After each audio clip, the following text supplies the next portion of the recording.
right, viewers, on to the top focus story on Greenland. Now, Danish Prime Minister Mette Frederiksen is set to travel to Greenland's capital, Nuuk, for discussions with her counterpart. This follows US President Donald Trump's decision to back down from his threats to seize the island without force. Frederiksen earlier met with NATO Secretary General Mark Rutte in Brussels, where they discussed security concerns in the Arctic. Rutte and Frederiksen also agreed to work together to strengthen NATO's presence in the Arctic.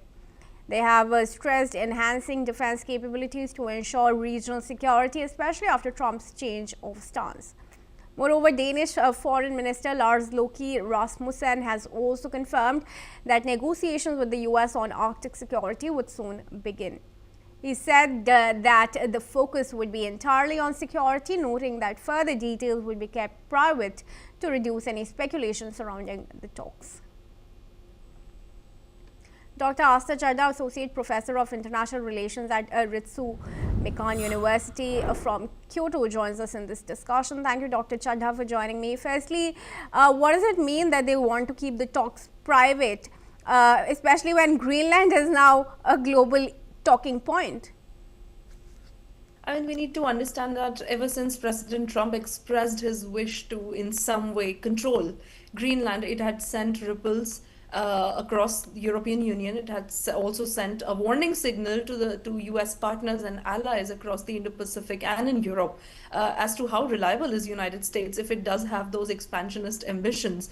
And and then we saw President Trump backing down on the tariffs and saying that he would probably not use force. But that does not mean he is completely backed out of his ambitions, which are in some way to ensure that Greenland does remain in some sort of control, though we don't know what is the nature of that control. Is he seeking economic control? Is he seeking military control? Is he seeking just territorial access to key sea routes and shipping lanes? We don't know as of yet. It looks like as a result of the impact on the global markets, whether it's economic markets, whether it's financial markets, probably the administration felt it best be done through negotiation, because anyway, it is not worth severing ties with the US's long-standing allies in Europe. So I mean, that's how the whole world seems to be, interpreting it. Even though this has become a talking point, there probably would be some sort of development, because President Trump has not yet announced that he has given up that hope.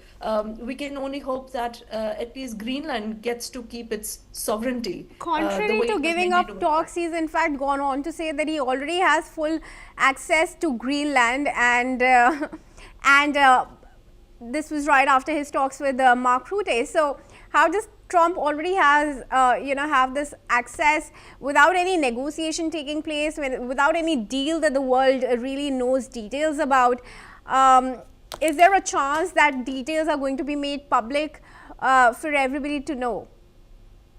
Of course, I mean, if President Trump is to be believed, this was his decision to say it out in public, also as a response to everybody questioning him. But if you read what the NATO chief had earlier mentioned and what the words that are coming out of Denmark, they are entirely different.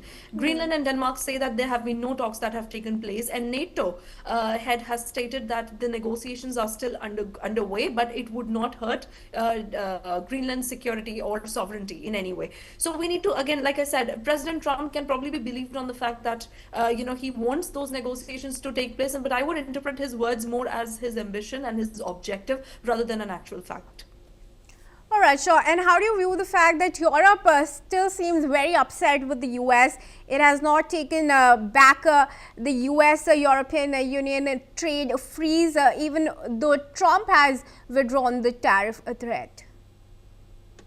I mean, of course, we need to look at it as a wider shock that was sent into the global international order when a big hegemon like United States talks of seizing territory or imposing tariffs. These are very coercive measures, if not direct threats. So, given, I do not think that rupture that has been made in some way in trust, at least between Europe and its Euro-Atlantic partners, I do not think it's going to mend that easy. On the other hand, what I do see is that Europe is going to go towards the rest of the Indo-Pacific and seek partners. And we saw that Europeans are very interested in establishing better trade deals with countries like India, because they are seeking alternative partnerships. Similar views we'll see coming out of Canada as well.